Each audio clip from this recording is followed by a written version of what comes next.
Friends, ரெகடிகா ஆசை சீரியலில் இன்னும் எபிசோடில் என்ன நடக்குதுன்னு பார்க்கலாம் வாங்க.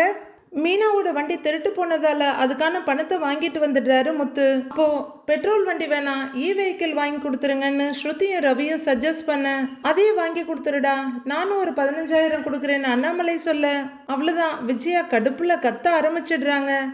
ஏற்கனவே அவங்க குடும்பத்துக்கு அள்ளி அள்ளி கொடுத்தாச்சு, இனியும் எல்லாத்தையும் கொடுங்க, நம்ம ஒன்றும் இல்லாமல் நிற்கலாம் அப்படின்னு சொல்ல, மீனாவும் முத்துவும் ரொம்பவே அடிபட்ட பார்வை பார்க்குறாங்க. அப்பா, உங்களுக்கே காசு கம்மியாக தானே வருது, அதை அவங்க கிட்ட கொடுத்துட்டீங்கன்னா உங்கள் செலவுக்கு என்ன பண்ணுவீங்க அப்படின்னு மனோஜ் கேட்குறாரு. பாவம், அம்மா வேற ஆல்ரெடி 10,000 ரூபாய் கேட்டிருக்காங்க, அப்பா ஏதாவது கேட்டுறப்பாரோன்ற பயம் அவருக்கு. அதை புரிஞ்சுக்கிற அண்ணாமலை, நீ கவலைப்படாத, உங்ககிட்ட நான் காசு கேட்க மாட்டேங்கிறாரு. அப்பா, நீ எதுவும் தர வேணாப்பா, அப்புறம் அம்மாவுக்கு தூக்கமே வராது அப்படின்னு முத்து சொல்ல, டேய் அவ என்னமோ சொல்லிட்டு போறா, நீங்க வாங்குறீங்க அவ்வளவுதான்னு சொல்லிட. முத்து எப்பவுமே அடுத்த பேச்சு பேசாதவரு சரிப்பான்னு தலையாட்டிக்கிறாரு. முத்து, நான் ஒரு 5,000 தரேங்கிறாரு ரவி. அட நாய்ங்களா, எதுக்குடா அதுங்களுக்குன்னா எல்லாம் பாஞ்சு பாஞ்சு செய்யறீங்கன்ற மாதிரி பார்த்துட்டு இருக்காங்க விஜயா. உடனே ரவியோட கடிவாளம் எங்க இருக்குன்னு தெரிஞ்சுக்கிற விஜயா, ஸ்ருதி பாத்தியா, உன்னை கேட்காம பணத்தை எப்படி அள்ளி அள்ளி கொடுக்குறான்னு பாரு, என்னன்னு கேளுன்னு மூட்டி விட. உடனே ஸ்ருதி, அதானே, என்னடா நீ மட்டும்தான் கொடுப்பியா, ஏன் ஷேருக்கு நானும் 5,000 கொடுப்பேன் அப்படின்னு ஸ்ருதி சொல்லிட. ஐயோ, இந்த பணக்கார பைத்தியம் எப்ப எப்படி திரும்புனே தெரியலையே அப்படின்னு பதறி போய் பாக்குறாங்க விஜயா. ச்சே, நமக்குன்னா ஒரு சின்ன உதவி கூட பெயர மாட்டேங்குது, பாரு அந்த பூக்காரிக்கு எப்படி செய்யறாங்க அப்படின்னு ரோகிணி எரிச்சலா பார்த்துட்டு இருக்க. மனோஜும் அதே பொறாமையோட பாக்குறாரு. ஐயோ ஸ்ருதி, அதெல்லாம் வேண்டாம், மாமா தரேன்னு சொன்னாங்கல்ல, அதுவே போதும் அப்படின்னு மீனா சொல்ல, அங்கிளும் கொடுக்கறாரு, நாங்களும் கொடுக்கறோம், நீங்க வேணான்னு சொல்லக்கூடாதுன்னு ஸ்ருதி சொல்ல, பரவாயில்ல மீனா, உனக்கு டக்கு டக்குன்னு சேருது, எல்லாம் உன்னோட நல்ல ராசிதான விஜயா காதுகிட்ட போய் கத்திட்டு வந்துடுறாரு முத்து. அவ்வளவுதான், விஜயாவுக்கு ஒரு காது பஞ்சர் ஆயிட கப்புன்னு மூடிக்கிறாங்க. ஸ்ருதி இந்த வீட்டுல இருக்கிறதே இந்த என்டர்டெயின்மெண்ட்டுக்காக தான், ஜாலியா சிரிக்கிறாங்க. பலகுரல் சொன்ன மாதிரி சீக்கிரமா போய் ஒரு நல்ல எலக்ட்ரிக் ஸ்கூட்டர் வாங்கிட்டு வந்துடலாம், சரியா, இந்த அப்படின்னு பணத்தை மீனா கிட்ட கொடுக்கறாரு முத்து. கையில வாங்குற மீனா, நீங்களே சாமி கிட்ட வைங்க, இந்தாங்க அப்படின்னு கொடுக்க, முத்து வாங்கிட்டு சாமி ரூம்குள்ள போக, சரிங்க நீ வரேன் அப்படின்னு ரவி கிளம்பிடுறாரு. ரோஹிணியோட பார்வை அந்த பணத்தை பின்னாடியே போயிட்டு இருக்க. 2 செகண்ட்ஸ் பாக்குற மனோஜ் திரும்பி பார்க்க ரோஹிணி அங்கேயே பார்த்துட்டு இருக்காங்க. மனோஜ் குழப்பமா ரோஹிணியை பார்த்துட்டு இருக்க. ரோஹிணி பார்வையை நைஸா மாத்திக்கிறாங்க. அதுக்கப்புறம் ரோஹிணி மனோஜை முறைச்சிட்டு இருக்க. மனோஜுக்கு ஒரே குழப்பமா இருக்கு. நைட்டு அவரு ரூம்குள்ள வந்து கட்டில்ல உட்கார ரோஹிணி அவரை படார்னு தள்ளி விடுறாங்க. என்ன ரோஹிணின்னு அவர் நிதானிச்சுக்கிட்டு கேட்க, எனக்கு 50,000 ரூபாய் கொடுத்தது எதுக்கு ஆன்டி கிட்ட சொன்ன, எல்லாத்தையும் அவங்க கிட்ட சொல்லணுமா, ஏன் மனோஜ் இப்படி இருக்க, மற்றவங்க எல்லாம் இப்படிதான் இருக்காங்களா அப்படின்னு ரோஹிணி கத்துன்னு கத்துறாங்க.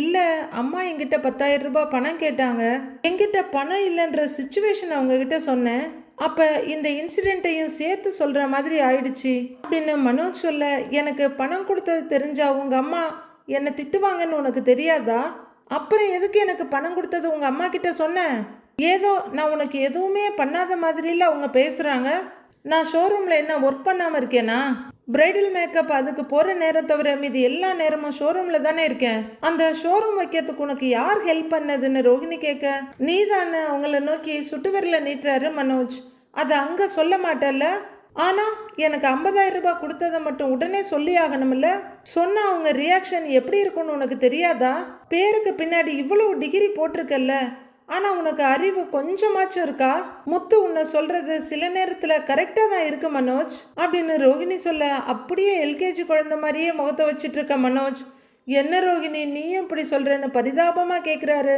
அந்த நேரத்துல மனோஜோட முகத்தை பார்த்தா யாருமே உருகி போயிடுவாங்க, அவ்வளவு அப்பாவியா இருக்கிறாரு.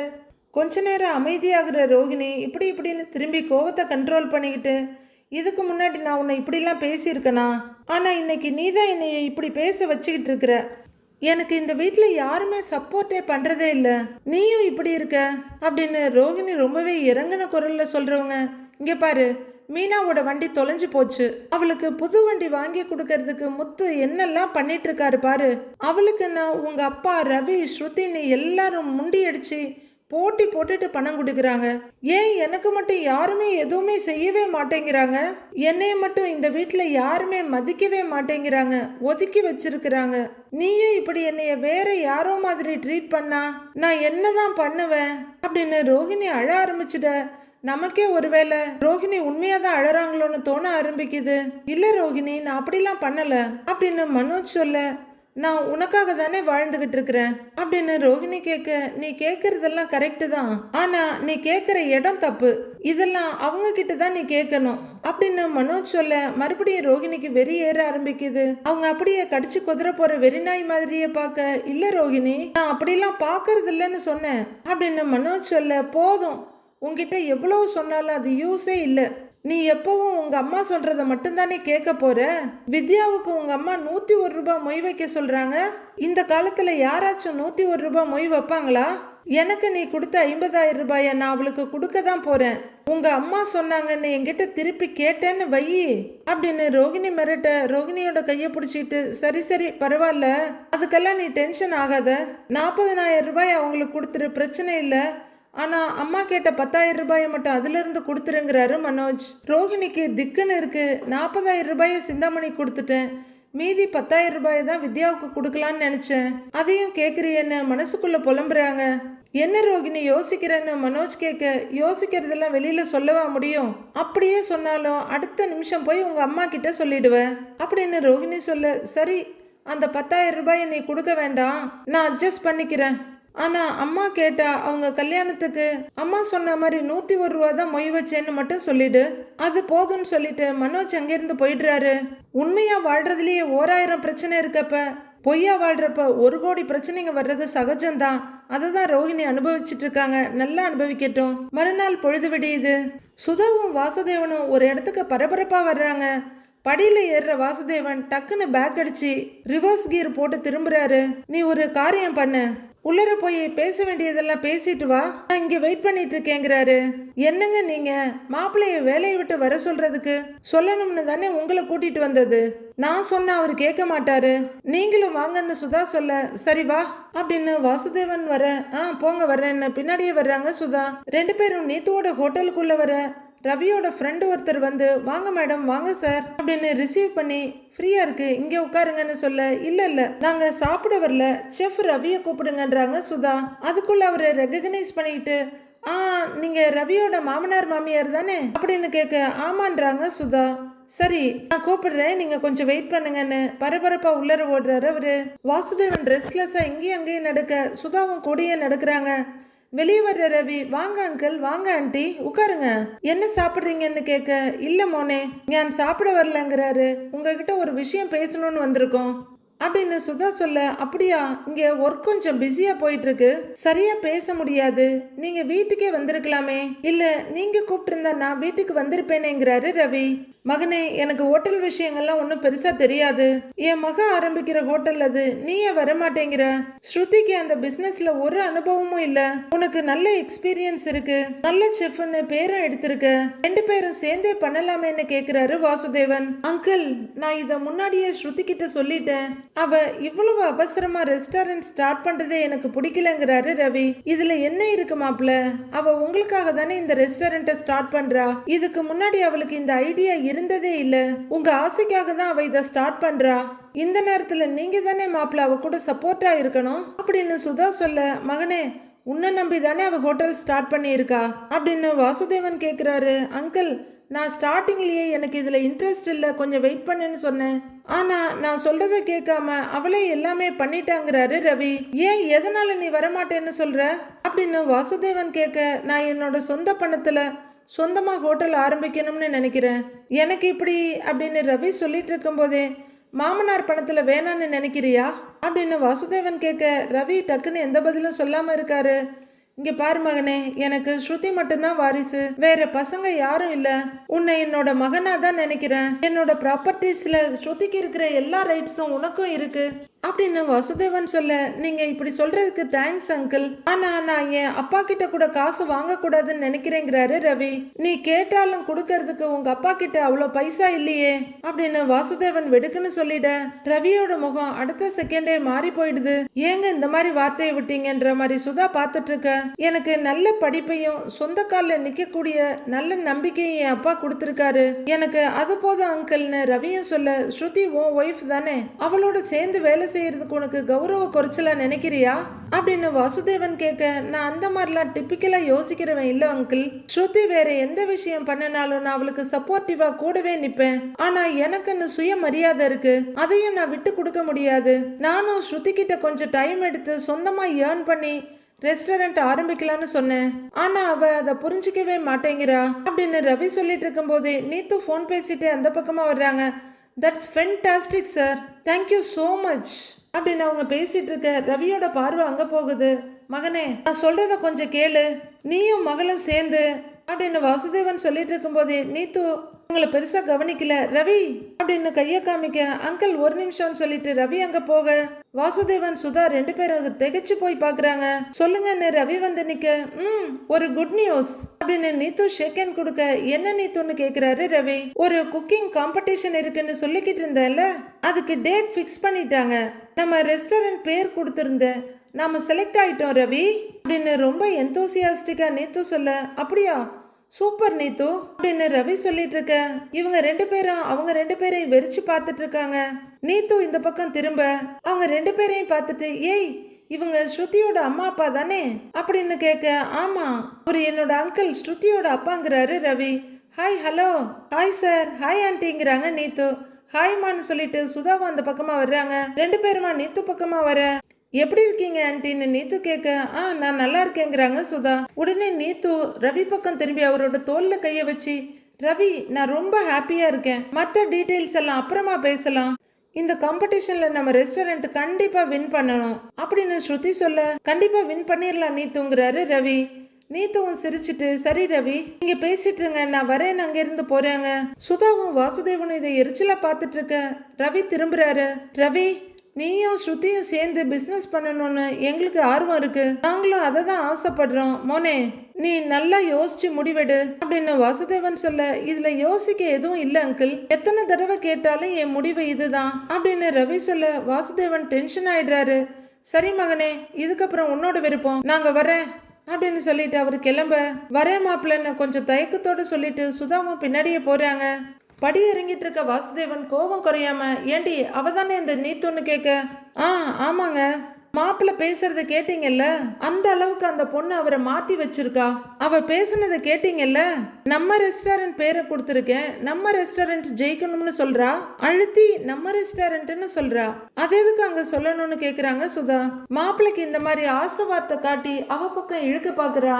நீ சொன்னது கரெக்ட் தான், அந்த பொண்ணு சரியில்லைங்கிறாரு வாசுதேவன். நாம ஒன்னும் செய்யாம விட்டா அவ மொத்தமா மாப்பிள்ளைய அவ பக்கம் இழுத்துடுவா, அப்புறம் நம்ம ஸ்ருதியோட நிலைமை என்ன ஆகும் அப்படின்னு சுதா சொல்ல, அப்படிலாம் நடக்க நான் விட்டுருவேனா, முதல்ல அவங்க ரெண்டு பேரையும் கட் பண்ணி விடணும், என்ன பண்ணணும்னு நான் யோசிக்கிறேன், வா அப்படின்னு வாசுதேவன் கிளம்பிட சுதா அங்கேயே நின்று ரெஸ்டாரண்ட்டை திரும்பி பாக்குறாங்க. ஸ்ருதி கையில மொபைலோட வாசலுக்கும் வீட்டுக்குள்ளேயுமா நடந்துட்டு இருக்காங்க.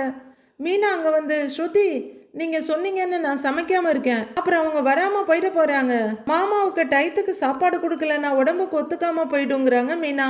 வந்துருவாங்க மீனா, அந்த வேலை தான் இருக்காங்க அப்படின்னு ஸ்ருதி சொல்லிட்டு இருக்க, என்ன பேசிட்டு இருக்காளுங்க இவளுங்கன்னு விஜயா பாக்குறாங்க. ஆனா ஒண்ணு மீனா, அங்கிளுக்கு 3 பசங்களோட ஒரு பொண்ணு இருந்திருந்தா கூட நீங்க பாத்துக்கிற மாதிரி அவங்கள பாத்துக்க மாட்டாங்க, அந்த அளவுக்கு நல்ல கேர் எடுத்து பாத்துக்கிறீங்கன்னு ஸ்ருதி சொல்லிட்டு இருக்கும் போதே அண்ணாமலை ரூம்குள்ள இருந்து வெளியே வர்றாரு. ஸ்ருதின்னு கூப்பிட ஸ்ருதி திரும்புறாங்க. எனக்கு பொண்ணு இல்லாத குறையெல்லாம் மீனா இந்த வீட்டுக்கு மருமகளா வந்தப்பவே தீர்ந்துருச்சுமா அப்படின்னு அண்ணாமலை சொல்ல, ஸ்ருதி மீனா ரெண்டு பேருமே சந்தோஷமா சிரிக்கிறாங்க.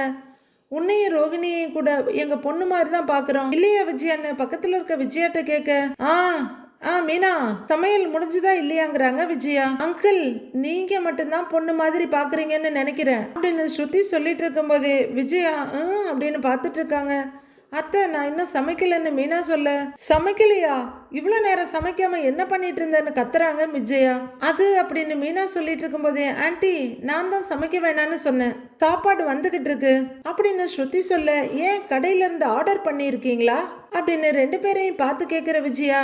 ஏண்டி சமைக்கிறதுக்கு உனக்கு என்ன வலிக்குதா அப்படின்னு விஜயா கேட்க, ஐயய்ய எப்போ பார்த்தாலும் மீனாவை திட்டுறதுக்கு ரெடியா இருப்பீங்களா, நான் தான் இன்னைக்கு குக் பண்ண வேண்டான்னு சொன்னேன் அப்படின்னு ஸ்ருதி சொல்ல, ஏமான்னு கேக்குறாரு அண்ணாமலை. சொல்றேன் அங்கிள்னு ஸ்ருதி ஆரம்பிக்கிறதுக்குள்ளேயே மேடம்னு சவுண்ட் வருது. உடனே ஸ்ருதி வாசலை பார்த்துட்டு வாங்க அப்படின்னு சொல்ல உள்ளர வர்ற அவரு, ஒரு பெரிய கேரியர் வச்சு குமார் சார் கொடுக்க சொன்னாரு அப்படின்னு கீழே வைக்க, சரி நான் கால் பண்றேன்னு சொல்லிடுங்க அப்படின்னு ஸ்ருதி சொல்ல, சரிங்க மேடம்னு கிளம்பிடுறாரு அவரு. எல்லாரும் சாப்பிட உட்கார்ந்துட்டு இருக்க ஸ்ருதியும் மீனாவும் பரிமாறிட்டு இருக்காங்க. ரோஹிணி கொஞ்சம் கூட வைக்கமே இல்லாம ஏன்னு சிரிச்சிட்டு உட்கார்ந்துருக்காங்க. என்ன விதவிதமா இன்னைக்கு இத்தனை ஐட்டம் இருக்கு, என்ன ஸ்பெஷல்னு கேக்குறாரு முத்து. ஸ்ருதி சொல்லுங்கன்னு மீனா சொல்ல, எல்லாரும் ஆர்வமா ஸ்ருதியவே பாக்குறாங்க. சொல்றேன் அப்படிங்கிற ஸ்ருதி பரிமாறிட்டு இருக்க, கம கமன்னு வாசனையா இருக்கே, ஹோட்டல் சாப்பாடா அப்படின்னு மனோஜ் கேக்குறாரு. ஸ்ருதி எந்த கடையில வாங்கின அப்படின்னு விஜயா கேட்க, முதல்ல எல்லாரும் சாப்பிட்டுட்டு எப்படி இருக்குன்னு ஒப்பீனியன் சொல்லுங்க, அதுக்கப்புறமா எங்க இருந்து வந்துச்சுன்னு நான் சொல்றேங்கிறாங்க ஸ்ருதி. ஏன் ஃபுட் ரிவ்யூ வீடியோ ஏதாவது எடுக்க போறியா என்ன அப்படின்னு ரவி கேட்க, முதல்ல சாப்பிட்றா அப்படின்னு ஸ்ருதி ரவியை சிடுசிடுன்னு பாக்குறாங்க. கருத்து கணிப்பு சொல்லணுங்கிற சொல்லிட்டா போச்சு அப்படின்னு முத்து சாப்பிட ஆரம்பிக்க, நீங்க 2 பேரும் ஏமா நிக்கிறீங்க, உட்காந்து சாப்பிடுங்கிறாரு அண்ணாமலை. இல்லங்க அங்கிள் அப்புறமா சாப்பிட்டுக்கிறோங்கிறாங்க ஸ்ருதி. எல்லாருமே பயங்கர ஆராய்ச்சி நோக்கத்தோட சாப்பிட்டுட்டு இருக்காங்க. அண்ணாமலை ஓகேன்ற மாதிரி தலையாட்டிட்டு இருக்க. முத்துவும் நல்லா டேஸ்ட்டை பார்த்துட்டு, கண்டிப்பா இது ரவியோட ஹோட்டல்ல இருந்து தான் வந்திருக்கு, ஏன்னா இது அவன் சமைச்ச மாதிரி தான் இருக்குன்னுறாரு முத்து. ஏண்டா இவ்வளோ நேரம் நான் உன் கூட தானே பேசிக்கிட்டு இருக்கேன், ஏன் ரெஸ்டாரண்ட்ல இருந்து வந்திருந்தா நான் சொல்லியிருக்க மாட்டேனா அப்படின்னு ரவி கேட்க, டேய் அப்படியே உன் சமையல் டேஸ்ட் மாதிரியே தான்டா இருக்கு அப்படின்னு முத்து சொல்றாரு. டேய் நீ சமைக்கிறது எங்களுக்கு தெரியாதா அப்படின்னு மனோஜ் கேட்க, ஆமா ரவி உங்க ரெஸ்டாரண்ட்ல சாப்பிட்ட அதே டேஸ்ட்ல இருக்குங்கிறாங்க ரோகிணி. என்ன எல்லாரும் என்னையவே சொல்றீங்க அப்படின்னு ரவி கேட்க, டேய் உன் கைப்பக்குவம் மாதிரி தாண்டா இருக்குங்கிறாரு அண்ணாமலை. ஆமா ரவி நீ வீட்டுல செய்யும் போது இப்படிதான் இருக்கும் அப்படின்னு விஜயா ரொம்ப சந்தோஷமா சொல்ல, அம்மா இதுல நான் செய்யற இன்கிரீடியன்ட்லாம் இருக்கிற மாதிரி தான் இருக்கு, ஆனா இந்த டிஷ் எல்லாம் நான் செய்யலம்மா, எனக்கே இது குழப்பமா தான் இருக்குங்கிறாரு ரவி. இது ரவி குக் பண்ணது இல்ல அப்படின்னு ஸ்ருதி சொல்ல, எல்லாருமே ஸ்ருதிய பாக்குறாங்க.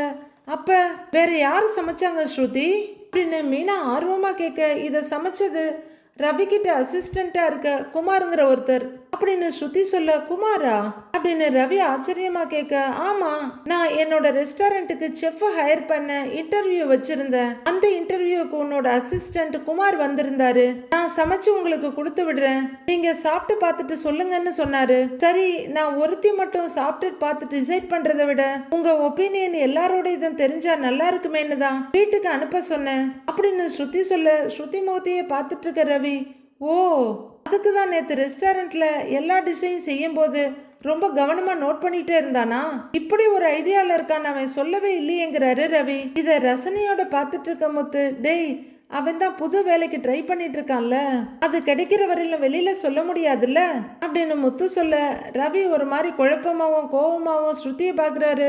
ரவி உங்க அசிஸ்டன்ட் உங்களை மாதிரியே குக் பண்ணியிருக்காரு, நீங்க சமைக்கிற இன்கிரீடியன்ஸ்க்கெல்லாம் பேட்டன் ரைட்ஸ் வாங்கி வச்சுக்கோங்க அப்படின்னு கிரிமினல் ரோஹிணி சொல்ல, எல்லாரும் ஒருத்தர் பாத்துக்கிறாங்க. இப்ப பாருங்க உங்க ஐடியாஸ் எல்லாத்தையுமே எடுத்து அவர் தனியா சமைக்க ஆரம்பிச்சிட்டாரு அப்படின்னு ரோஹிணி சொல்ல, சரி எல்லாரும் எப்படி இருக்குன்னு சொல்லுங்கிறாங்க ஸ்ருதி. அவரை வேலைக்கு அப்பாயிண்ட் பண்ணலாமா இல்ல வேணாமான்னு சொல்லுங்க அப்படின்னு ஸ்ருதி கேட்க, ஒரு வாய் எடுத்து வச்சுக்கிட்டே, ஓ இப்பதான் எனக்கு புரியுது, இந்த சினிமாவில எல்லாம் பெரிய டைரக்டர் கிட்ட வேலை பார்த்துட்டு வந்துட்டு படம் எடுப்பாங்கல்ல அந்த மாதிரியா இது அப்படின்னு முத்து கேக்குறாரு. டேய் ரவி நீ தப்பு பண்ணிட்டடா அப்படின்னு மனோஜ் படு சீரியஸா சொல்ல, நான் என்ன தப்பு பண்ணேங்கிறாரு ரவி. நமக்கு தெரிஞ்ச தொழில் ரகசியத்தை வேற யாருக்குமே சொல்லி தரக்கூடாது, நீ உனக்குன்னு ஒரு டேஸ்ட் வச்சிருப்பல, அது உன்னோட பிராண்டு, அதை நீ உன் அசிஸ்டண்ட்டுக்கு சொல்லி கொடுத்தா அது அப்படியே ஸ்ப்ரெட் ஆயிரும், அப்புறம் உனக்குன்னு ஒரு இண்டிவிஜுவாலிட்டி இல்லாம போயிடும். பாரு உன்கிட்ட கத்துக்கிட்டு இப்ப ஸ்ருதியோட ஹோட்டலுக்கே செஃப்பா வந்திருக்கான் அப்படின்னு மனோஜ் சொல்ல, டேய் ரவி இவன் சொல்றதெல்லாம் நீ கேட்காத, நமக்கு தெரிஞ்ச கலைய நம்ம இன்னொருத்தருக்கும் சொல்லி தரணும், எல்லாரையும் வளர விடணும், அப்பதான் நாமளும் சேர்ந்து வளருவோம், என்னப்பா அப்படின்னு அண்ணாமலை கிட்ட ஒப்பீனியன் கேட்க, நல்லது தாண்டா, நமக்கு தெரிஞ்ச விஷயத்த மத்தவங்களுக்கும் சொல்லி தரணும், எந்த ஒரு கலையா இருந்தாலும் அது தனிப்பட்ட மனுஷனோட சொத்து கிடையாது, எல்லாத்துக்கும் ஆனதுங்கிறாரு அண்ணாமலை. உடனே விஜயா, ஆமா நீங்க ரயில் என்ஜின் ஓட்டுனீங்க, நீங்க ரிட்டையர் ஆகும்போது வேற யாருக்குமே சொல்லித்தராம வந்துட்டீங்க, இப்ப ஊர்ல ட்ரெயினே ஓடாம இருக்கு பாருங்க அப்படின்னு கிண்டல் பண்ணிட்டு இருக்க சிரிக்கிற முத்து, பரவாயில்லப்பா அம்மா அப்பப்ப நல்லா காமெடி பண்றாங்கன்னு சிரிக்கிறாரு. முறைக்கிற விஜயா, டேய் நான் ஒன்னும் காமெடி எல்லாம் பண்ணல அப்படிங்கிற விஜயா ரவியோட தோல்ல தட்டி, ரவி நமக்கு தெரிஞ்சதை மற்றவங்களுக்கு சொல்லித் தர்றதுல தப்பு இல்லை. இப்போ நான் எனக்கு தெரிஞ்ச கலையை மற்றவங்களுக்கு சொல்லித் தர்றேன்ல, ஆனா நான் அதுக்கு ஃபீஸ் வாங்குறேன். அதே மாதிரி உன்னோட கலையை நீ கத்து கொடுத்தா உனக்கான காசு உனக்கும் வரும் இல்லைங்கிறாங்க விஜயா. அம்மா அதெல்லாம் எனக்கு ஒன்றும் வேண்டாமா, குமார் இதுதான் விஷயம்னு சொல்லி இருந்தா இன்னும் நல்லா சொல்லி கொடுத்துருப்பேன்ல அப்படின்னு ரவி சொல்ல, சரியா சொன்னீங்க ரவி. எல்லாத்துலயுமே காசை பத்தி மட்டுமே நாம யோசிக்க கூடாது. நமக்கு தெரிஞ்ச விஷயத்த 4 பேருக்கு சொல்லி கொடுக்கும் போது நாமளும் புதுசா நிறைய கத்துக்குவோம். ஒரு கலையை சொல்லி கொடுக்கும் போதுதான் இன்னும் நல்லா வளரும் அப்படின்னு மீனா சொல்ல, வந்துட்டா இவ கருத்து சொல்றதுக்கு அப்படின்னு விஜயா சாப்பிடுறதுல மும்முரமாயிடுறாங்க. சரி சரி ஓகே, எல்லாரும் உங்க ஒப்பீனியனை சொல்லுங்கிறாங்க ஸ்ருதி. சுருதி சாப்பாடு சூப்பரா இருக்கு, நீ அந்த பையனை வேலைக்கு வச்சுக்கங்கிறாரு அண்ணாமலை. அப்படின்னு ஸ்ருதி தலையாட்டிட்டு இருக்கும் போதே, ஸ்ருதி அதான் மாமாவே சொல்லிட்டாங்கல்ல, நீங்க இந்த மாதிரி வளர்ந்து வர்றவங்களுக்கு வாய்ப்பு கொடுத்தாதானே எல்லாருமே முன்னேற முடியும் அப்படின்னு மீனா சொல்ல, கரெக்டா சொன்ன மீனா. ரவி கிட்ட இருந்து கத்துக்கிட்ட ஒரு ஆள் நல்லா வேலை செஞ்சா ரவிக்கு தானே பெருமை அது அப்படின்னு முத்து சொல்ல, குமார் நல்லா தான் பண்ணியிருக்கான், சின்ன சின்ன இஷ்யூஸ் இருக்கு, அத போக போக அவனே கத்துக்குவான் அப்படின்னு ரவி சொல்லிட்டு சாப்பிட ஆரம்பிக்க, ஆன்ட்டி உங்களுக்கு பிடிச்சிருக்கான்னு கேக்குறாங்க ஸ்ருதி. விஜயா அழுத்தமா ஸ்ருதிய பார்த்துட்டு, நல்லா தான் இருக்குமா, ஆனா நீ பண்றது சரியில்லை அப்படின்னு சொல்ல, நான் என்ன பண்ணேன் ஆன்ட்டி அப்படின்னு ஸ்ருதி கேட்க, நீ ரவியை அசிங்கப்படுத்தணும்னு ரவியோட அசிஸ்டண்ட்டை தேடி கண்டுபிடிச்சி பண்ணி கொண்டு வந்திருக்கிய, அதுதான், அது தப்பு இல்லையான்னு கேக்குறாங்க விஜயா. ஸ்ருதி விஜயா கிட்ட வந்து, இதுல என்ன தப்பு இருக்கு ஆன்ட்டி, நான் ஃபர்ஸ்ட் ரவியை தான் கூப்பிட்டேன், அவன் தான் வரமாட்டேன்னு சொல்லிட்டான். சார் புதுசா ஆரம்பிக்கிற ரெஸ்டாரண்ட்டுக்கெல்லாம் வரமாட்டாரு, அவரு நீத்து நடத்துற பெரிய ரெஸ்டாரண்ட்ல தான் வேலை பார்ப்பாரு அப்படின்னு ஸ்ருதி சர்காஸ்டிக்கா சொல்ல, ரவி என்ன ஸ்ருதி நீன்ற மாதிரி பாக்குறாரு. அதில்ல ஸ்ருதிமா, ரவிக்கு எதிரா நீ ஆரம்பிக்கிறது நல்லா இருக்குமான்னு கேக்குறாங்க விஜயா. ஆன்ட்டி நான் ரவிக்கு எதிரெல்லாம் ஆரம்பிக்கல, நான் ரவியை தான் ஃபர்ஸ்ட் குக் பண்ண கூப்பிட்டேன், அவன் தான் வரமாட்டேங்கிறான், அவன் வந்தா எனக்கு இன்னும் ஹெல்ப்ஃபுல்லா தான் இருக்குங்கிறாங்க ஸ்ருதி. ஆனா என் கூட சேர்ந்து ஒர்க் பண்ண விருப்பம் இல்லாதவனை நான் எப்படி கம்பல் பண்ண முடியும் அப்படின்னு ஸ்ருதி கேட்க, நான் வரமாட்டேன் இன்ட்ரெஸ்ட் இல்லைன்னுலாம் சொல்லல, இப்ப வேணான்னு தான் சொன்னேங்கிறாரு ரவி. உனக்கு எப்ப இன்ட்ரெஸ்ட் இருக்கோ அப்ப நீ வரலாம், ஆனா நீ வர்ற வரைக்கும் ரெஸ்டாரண்ட்டுக்கு லீவ் போர்டா வைக்க முடியும், உனக்கு எப்ப வரணும்னு தோணுதோ அப்ப வா. எல்லாரும் சாப்பிட்டு நல்லா இருக்குன்னு சொல்லிட்டாங்க, குமார் அப்பாயிண்ட் பண்ணிடலாம்ல அப்படின்னு ஸ்ருதி கேட்க, ரவி ஒரு பார்வை பார்த்துட்டு பேசாம குனிஞ்சுக்கிறாரு.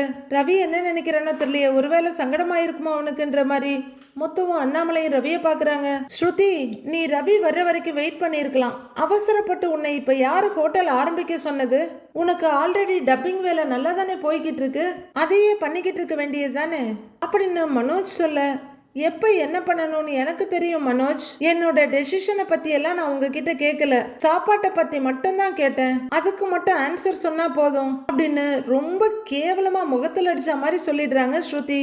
சோறு கொடுத்தோம்ல தின்னில, எப்படி இருக்குன்னு சொல்லிட்டு போய்கிட்டே இருங்கிற பாணி தான் ஸ்ருதியோட வேர்ட்ஸ்ல தெரியுது.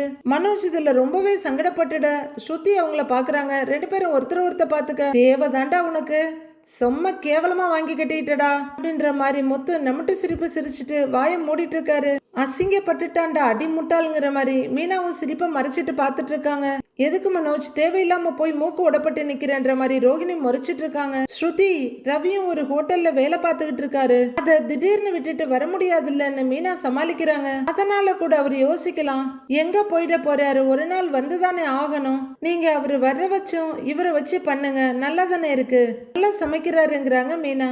ரொம்ப தேங்க்ஸ் மீனா, நீங்க மட்டும்தான் ஓப்பனா சொன்னீங்க அப்படின்னு ஸ்ருதி சொல்ல, எனக்கு பிடிச்சிருக்கு, நல்லா தான் பண்ணியிருக்காப்ல, ரவி செய்யற மாதிரி தான் இருக்கே தவிர அப்படியே ரவி செய்யற டேஸ்ட் எல்லாம் வந்துருச்சுன்னு சொல்ல முடியாது, ஆனாலும் இது ஓகே தான், அந்த ஆளை வேலைக்கு சேர்த்துக்கலாங்கிறாரு முத்து. அப்படியே ரவியையும் ஒரு பார்வையா பாத்துக்கிறாரு, பாவம் தம்பி சங்கடப்பட்டுற கூடாதுன்னு. ஸ்ருதி அப்படின்னு சந்தோஷமா தலையாட்டுறாங்க. நீங்க 2 பேரும் சேர்ந்து ஹோட்டல்ல நடத்தினா சந்தோஷம் தாமா, ஆனா ரவிக்கு டைம் தேவைப்படுது, அவன் வர்ற வரைக்கும் நீ உன் ஹோட்டல்ல நடத்தி தான் ஆகணும், ஆனாலும் இது நல்லா தான் இருக்கு அப்படின்னு அண்ணாமலை சொல்ல, சரி உங்க எல்லாருக்கும் பிடிச்சிருக்கு, அப்ப நம்ம ரெஸ்டாரண்ட்டுக்கு சாப்பிட வர்றவங்க எல்லாருக்கும் பிடிச்சிடும்.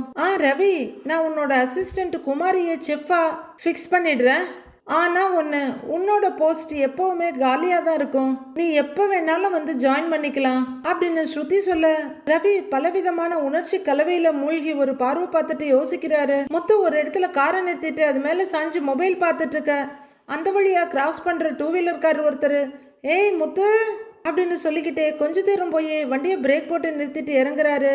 உடனே முத்துவும் வாய்ஸை கேட்டுட்டு, டேய் சதீஷ், எப்படிடா இருக்கன்னு ஓடி வந்து கை கொடுக்குறாரு. என்னடா பார்த்து ரொம்ப நாள் ஆச்சு, எப்படிடா இருக்க அப்படின்னு சதீஷ் கேட்க, எனக்கு என்னடா எப்பவும் போலதான், லைஃப் அப்படியே போயிட்டு இருக்கு, ஜாலியாங்கிறாரு முத்து. சரி உனக்கு எப்படி போகுதுன்னு முத்து கேட்க, உனக்கு தான் தெரியுமே, வேலை குழந்தைங்கன்னு அப்படியே போய்கிட்டே இருக்கு அப்படின்னு சதீஷ் சொல்ல, நல்லதுடான்னு அவரோட கையை பிடிச்சிக்கிட்டே முத்து அவரு நடு ரோட்ல நிறுத்திட்டு வந்த வண்டியை பாக்குறாரு. அது எலக்ட்ரிக் வெஹிக்கிள், ஸ்கூட்டர் புதுசு மாதிரி இருக்குது, உன்னது தானான்னு கேட்க, ஆமாண்டா இது எலக்ட்ரிக் ஸ்கூட்டரு, கொஞ்ச நாள் முன்னாடி தான் வாங்கினேன், கேள்விப்பட்டிருப்பியே, இதுதான் ஏக்கரிஸ்டா அப்படின்னு அவர் ஃப்ரெண்டு சதீஷ் சொல்ல, ஆமா இதுதானா அப்படின்னு முத்து வண்டி கிட்ட வந்து பாக்குறாரு. பார்க்க சூப்பரா இருக்குடா, வண்டி ஓட்டுறதுக்கு எப்படி இருக்குங்கிறாரு முத்து.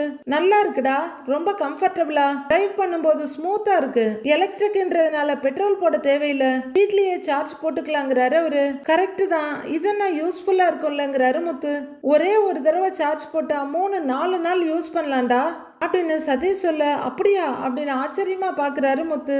ஆமாண்டா அப்படின்னு சதீஷ் சொல்ல, முத்து வண்டியை சுத்தி சுத்தி வந்து பாக்குறாரு. நானும் மீனாவுக்கு ஒரு ஸ்கூட்டர் வாங்கலான்னு பாத்துட்டு இருக்கேன்டா, அவ பூ பிசினஸும் நல்லா போய்கிட்டு இருக்குது, இந்த மாதிரி ஒரு எலக்ட்ரிக் ஸ்கூட்டர் இருந்தா அவளுக்கும் ரொம்ப உபயோகமா இருக்கும், அவ வேலைக்கு இதுதான் கரெக்டா இருக்கும் அப்படின்னு முத்து வண்டியோட ஹேண்ட்பார் பிடிச்சி நிமித்தி பார்த்துட்டு சொல்ல, அது வரலும் ஊன்னு கேட்டுட்டு இருந்த சதீஷ், டேய் அப்படின்னா நீ தாராளமா இந்த எலக்ட்ரிக் ஸ்கூட்டர் வாங்கலாமேடா அப்படின்னு ஆர்வமா சொல்ல, சரிடா அப்ப நான் ஏத்தர் ஷோரூம் போய் பாக்குறேங்கிறாரு முத்து.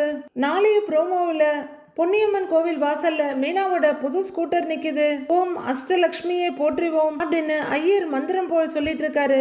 ஸ்கூட்டருக்கு மாலை போட்டு பொட்டெல்லாம் வச்சு சாமி கும்பிட்டுட்டு இருக்காங்க முத்துவும் மீனாவும். கொஞ்சம் தள்ளி நின்று மீனாவோட அம்மாவும் சத்யாவும் பார்த்துக்கிட்டு இருக்காங்க. புது வண்டியே வாங்கி கொடுத்துட்டீங்க, ரொம்ப சந்தோஷம் மாப்பிள்ளன்னு அவங்க அம்மா சொல்றாங்க, இந்தாங்க ஸ்டார்ட் பண்ணுங்க அப்படின்னு பூஜை முடிஞ்சதும் மீனா சாவியை முத்துக்கிட்ட நீட்டுறாங்க.